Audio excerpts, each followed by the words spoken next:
So good morning, everybody. I was sitting there and thinking that maybe I should come 5 years later, because the methylation and acetylation disorders we have just started exploring from past 4 years. So maybe we don't have so much data, so much convincing data, but I just want to provide in what aspects all the people are working, different groups, and as well as what we are working on. So I think here to this community, I don't have to say what is PAH and how the vessels looks like, but one thing we are all sure that I think we need to still address the proliferative and the matrix component of the PAH to treat this disease. And one more thing, we also accept that when we start culturing the cells in the lab from the PAH, human PAH, as well as the animal models, we all see a persistently activated PAH vesicular cells. So they are hyperproliferative in nature, they are pro-inflammatory, or they are also apoptosis resistant, and so on. And most interestingly, when you start culturing them until ex vivo conditions, until 6 or 7 passages, they maintain this phenotype, which indirectly suggests that I think they have like inherent changes in the gene expression, which should be driven by the epigenetic mechanisms. And what are the epigenetic mechanisms? So we all know these are the heritable changes in the gene expression that do not involve changes under the DNA sequence. And the most important thing with the epigenome is that this is a response of the genome to the environment. So whatever the environmental changes we are talking about, they can respond and recruit.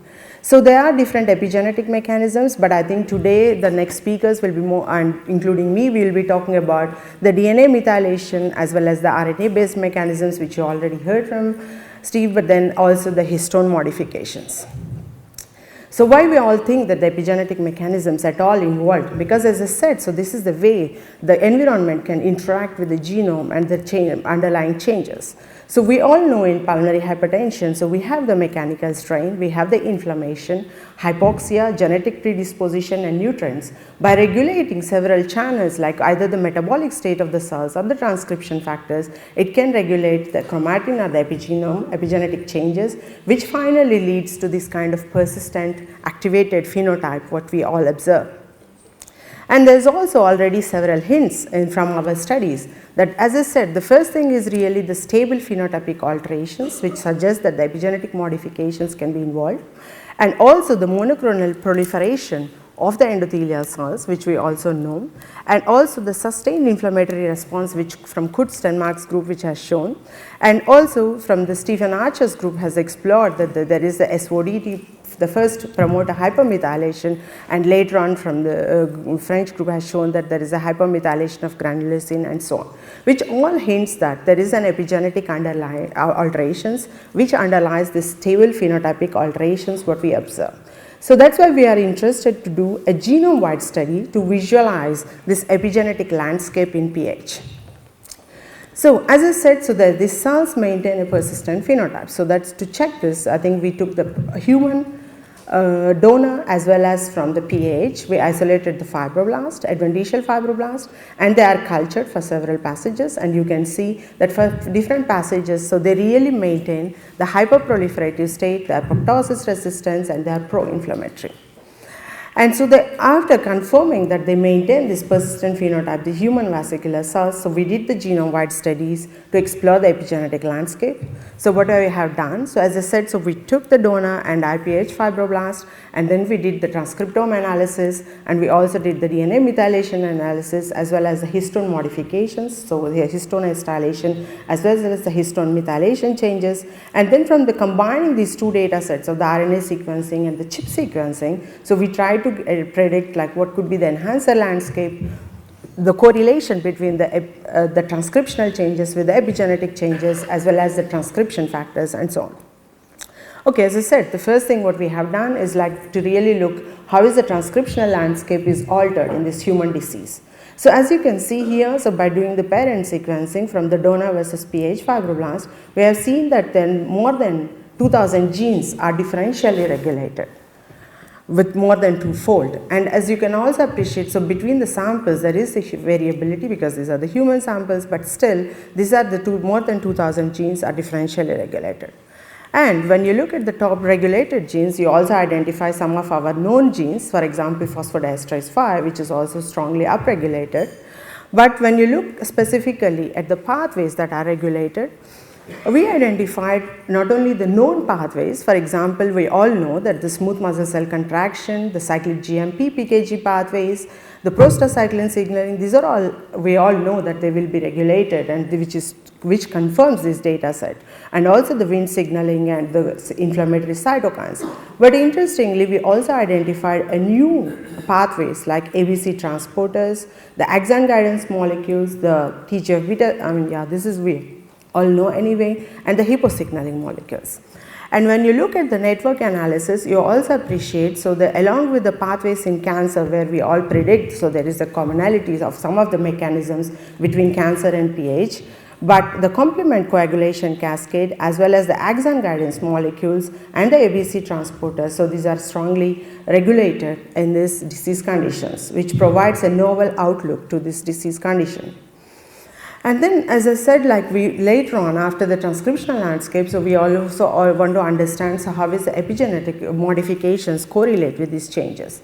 So there are different epigenetic changes which we have studied. So one of them is the DNA methylation, the other one is the histone modification, where simply the histone modifications where the histone H3 or H4 can be post-translationally modified as with the methylation or the acetylation these changes. So what will they do when you have this in simple terms? So when you have this kind of histone methylation changes or the acetylation, so this either opens up the chromatin or they represses the chromatin state. So then it can not be accessible anymore. Okay, so what we have done is we performed the chromatin immunopreservation sequencing, the chip sequencing for different histone marks. So, for example, for the transcriptional repression, we have done the H3K9 trimethylation and H3K27 trimethylation, and for the enhancer sequences, we took the H3K27 acetylation chip sequencing and the H3K4 monomethylation, whereas for the euchromatin, it's mostly the acetylation of the H3 and H4, and with the transcriptional status for the RNA polymerase and the polymerase of the serine phosphorylation. So, by performing all this chip sequencing data, so our aim is to have a combination of the histone modification pattern, because none of the histone modifications will exist alone, but it has to be a combination pattern. And the signaling networks, what are underlying the PAH phenotype, what is the enhancer signature underlying PAH, and also the transcription factor, what are the enriched in PAH conditions.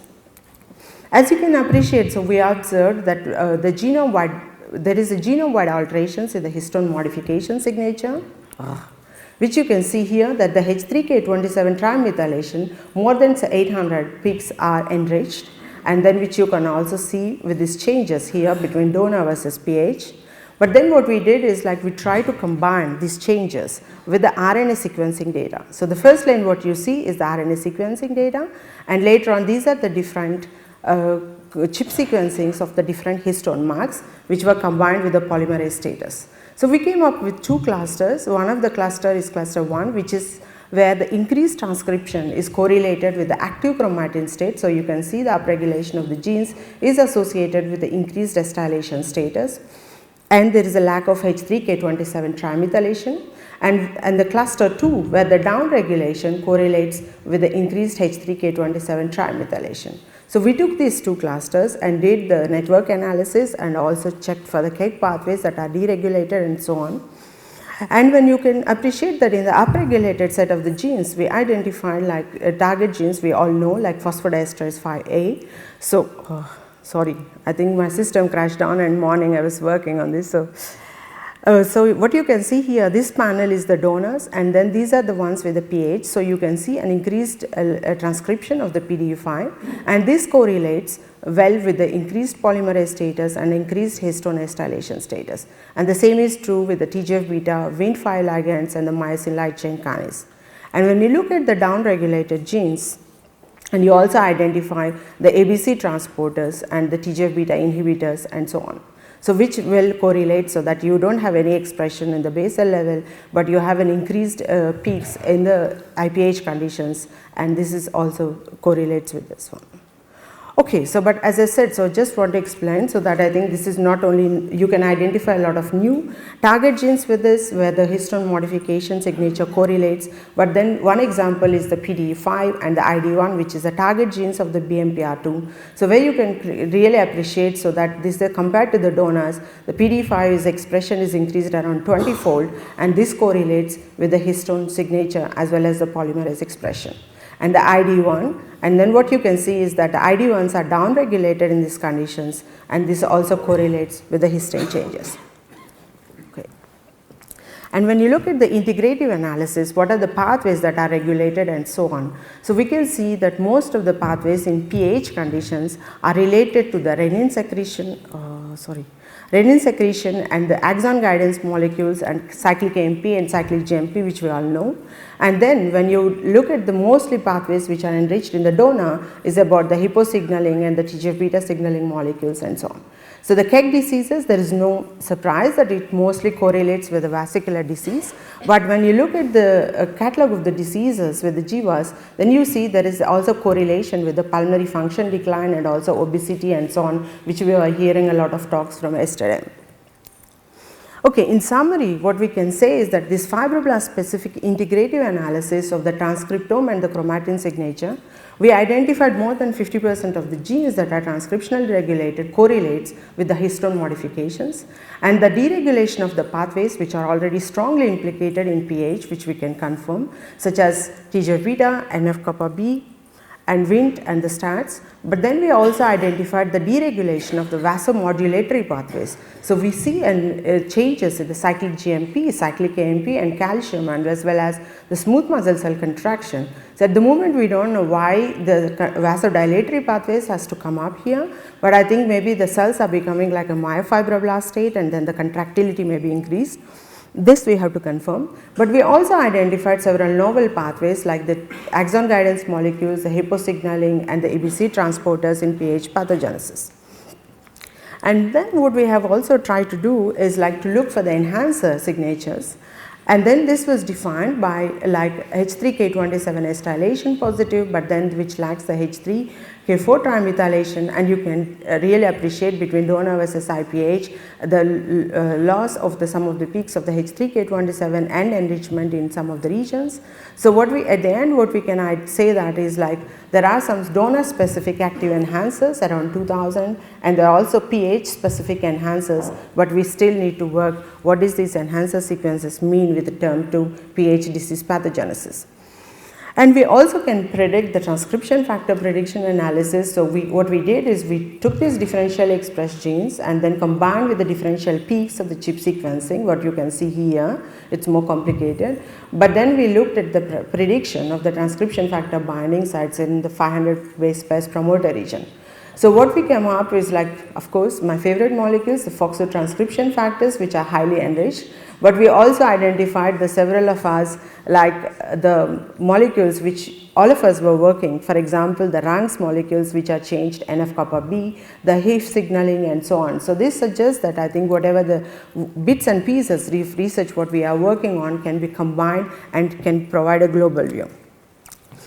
So that means at the end, so what we have seen is there is an increased histone acetylation changes. So then we asked it, so how is this the more global changes? So when we perform the stainings with the H3K9 and H3K27 and H4 acetylation status, indeed you see that compared to the donors there is an increased acetylation of these changes, which correlates well with the changes with the histone acetyl transferases, which then writes these changes. So like P300 and CBP and so on. And what we also know from the colleagues, from several people's work from the PAH field is that the histone deacetylases are also upregulated, and further combining this histone deacetylases, several publications have shown that when you use global, class 1 HDAG inhibitors or class 2 HDAG inhibitors, they all improve pH, but then they also have some side effects. In this direction, I think Sebastian Bonnet's group has elegantly shown, and also yesterday Babu was delineating this with the specific BRD inhibitors. These BRDs are the ones which are the readers for the histone acetylation of HATs and the writers HDAGs. And then this therapeutic potential was explored by Sebastian Bonnet's group. in 2015, and now they are running a preclinical trial study from different centers and can prove that indeed these BRD inhibitors can move forward to the clinic. Okay, so then I think one more aspect which I want to discuss is about the histone methylation signatures. As I said, the histone methylation signatures are altered.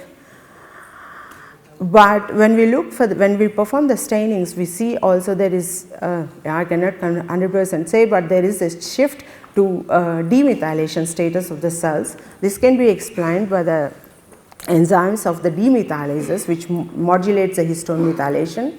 So one of the molecules we screened is the Jumanji domains, which are these are the molecules which drives the demethylation of the H3K9 at the different substrates.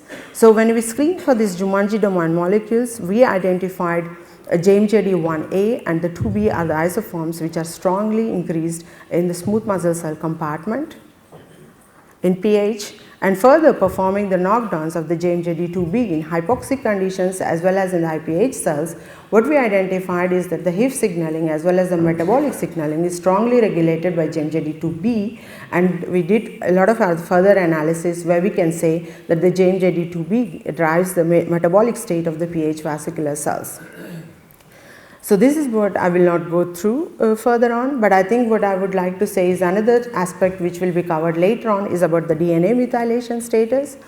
So with Mark Humbit and Frederick Perros, what we have performed is like the endothelial cells which were isolated from IPH and the familial form of PAH endothelial cells, the DNA methylation analysis is performed, and we perform the analysis, and then what we can see from their study is that the PAH do have a distinct endothelial DNA methylation signatures. However, no obvious methylation changes were observed between the idiopathic and the familial form. And the differential methylated promoters gives rise to new signaling pathways, like they identified the lipid and cholesterol pathways are strongly regulated.